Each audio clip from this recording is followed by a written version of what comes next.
February is Black History Month. While it celebrates the accomplishments and achievements of African Americans from across the globe, it is also meant to bring awareness to the continued fight for equality throughout our nation.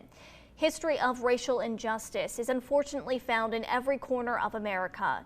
One such instance happened some 40 years ago, before Dr. Martin Luther King Jr. even took to the podium to deliver his "I Have a Dream" speech, and it's had a profound impact on our area.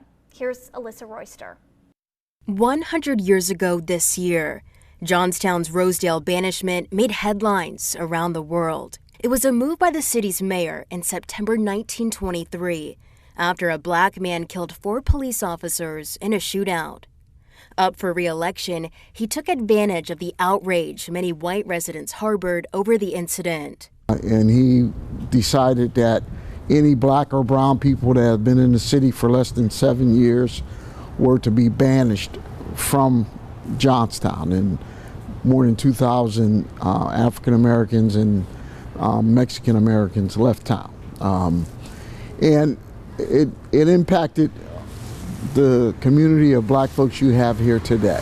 The mayor's edict also banned black and Hispanic people from moving to Johnstown and barred blacks in the city from gathering except for church. The local chapter of Ku Klux Klan showed support for Mayor Joseph Cauffiel's actions by lighting the foggy night sky with 14 burning crosses spread across the hills surrounding Johnstown. So, not a good day, not a good mark in the history of Johnstown. Johnstown had people of color living here probably since pre-1804.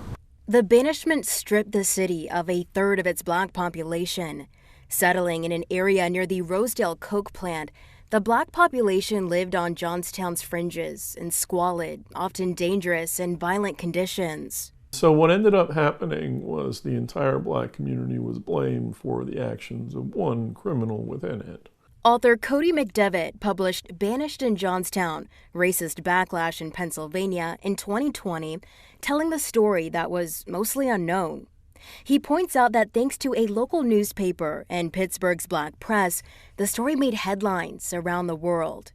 Pennsylvania's governor soon interceded, and within weeks, the tide of public opinion turned against the mayor. People in Johnstown were cognizant of their image, as a lot of white people are cognizant of their image, and they wanted to be known as a tolerant city. No one likes to be known as a vicious racist. 100 years later, the incident reverberates today.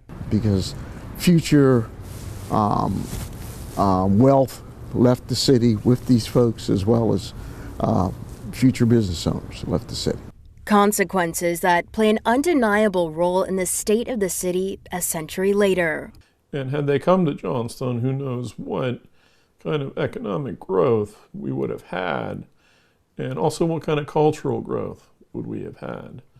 You know, what kind of music would have emerged, what kind of sports figures would have emerged, and then what kind of investment would have been put into the community as these people would have come. But they didn't, because of this incident.